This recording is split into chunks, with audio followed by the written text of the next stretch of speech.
my presentation today, I chose to go into the topic of tipping. And I would like to question some of the customs and really answer this constant question that we have in the modern service industry of would you like to leave a tip? So for this presentation, I would like to go into an opener and video the creation of tipping to get a little more background on that. Tipping questions, why, who, where, and how much, and tipping's negative effect on employees' wages and the economy, as well as some stats of tipping and how it affects business and economy. And then after that, a proposed solution and a summary of why that solution matters. So let's get into it. The creation of tipping. So what is tipping today and why is it this way? This video answers that question.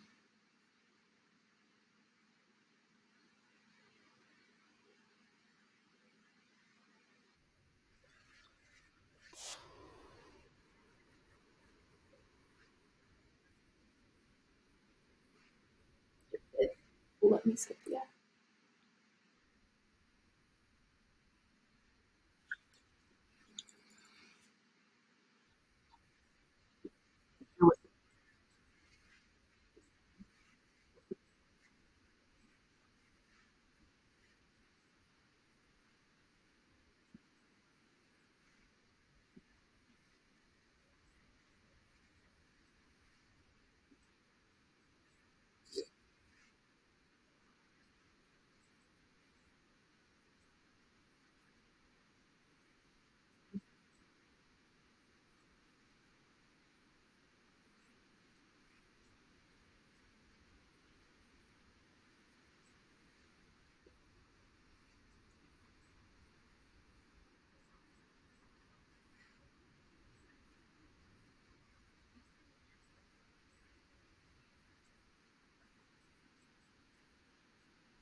All right, so hopefully that answered a little bit of our questions on tipping.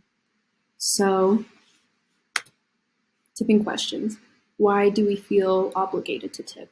With the rise of COVID-19 and the rise of service and the delivery industry that came about in COVID, the service industry boomed and therefore tipping did as well. The service industry's minimum wage, like the video said, makes them lower so that we feel obligated to pay servers more because they're not getting paid. Furthermore, digital tipping screens have become very mainstream, making us feel more prompted to tip when the screen is present. So how much do we tip? Forbes' tipflation term refers to tipping being everywhere as well as more. Tips are expected to be higher with inflation. There is a 15% tip standard that has become lower. 20% is often what is better expected for average service. So not only is tipping more mainstream, but the amount we tip is expected to be more.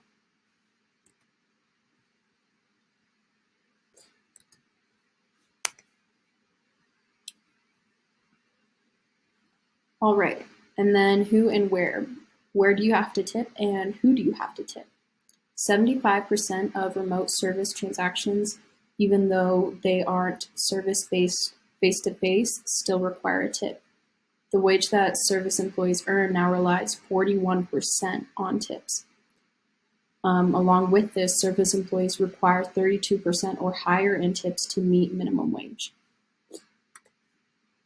So let's look at tipping's negatives because of this. Well, number one, employees and customers. 2, wages. 3, consumers and economy. So let's look at employees and customers. Customers often feel resentful of the extra money spent on tip, and employees feel obligated to pressure customers for tip in order to make workable wages. This causes a dynamic that is oftentimes in the service industry awkward and not talked about. Furthermore, customer and service staff relations have diminished because of the need to feel a forced tip. That's why I would like to bring in a quote by Richard Branson that if you look after your staff, they'll look after your customers. It's that simple. This looks at how you treat your employees and putting the responsibility on the managers to make sure that their employees are happy and customers are happy rather than just on customers with employees and employees with customers.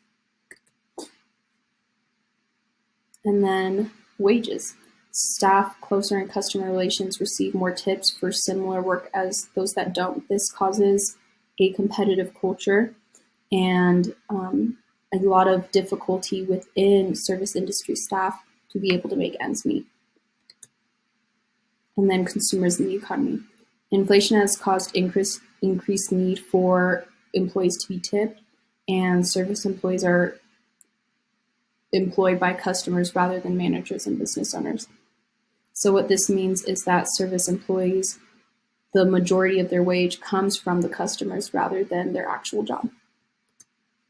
So let's look at these statistics on why tipping is negative, not only for employees and customers and just in general for the economy, but why we do it at all if the negative effects are so great.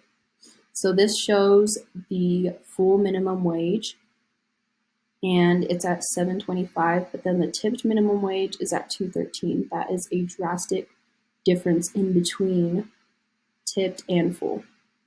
And then we have also service workers' average hourly wages and tips changing from February 2019, which is when COVID started, and we definitely see a rise in tips at around this time from 2019 as it was really low, and then they skyrocket.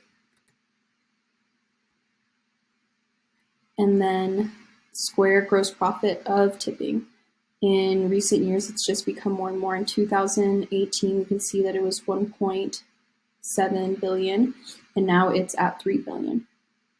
And this is a statistic from CNBC, which shows currently how many service industries and businesses tip. And most of them are within restaurants, food delivery, and hairdressers, and showing always, most of the time, or sometimes, and all of these sections show always. So what is the solution for tipping and for this minimum wage that staff have and rely on tips? Workable wages would fix this.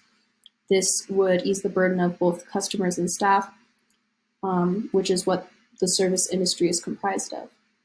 And giving workable wages increases employee satisfaction and therefore customer service. Studies show that this would be preferred by customers and surely for the employees as well. We can see that in this chart over here. In 2016, we see that it wasn't really preferred. It was like 40%, 46%, but now in 2023, we have 59% would agree that tipping should not be a large part of staff tips. So again, reiterating that quote by Richard Branson, if you look after your staff, they'll look after your customers. It's that simple. So in summary, the service industry is ever growing, and in order to keep up with the demand of the employees that make this industry run, we need more assurance in making a livable wage. Customers also need the assurance that their tip doesn't create the service they receive. Therefore, rating the tip and creating a better work culture for employees is the ultimate benefit. And then here are my sources.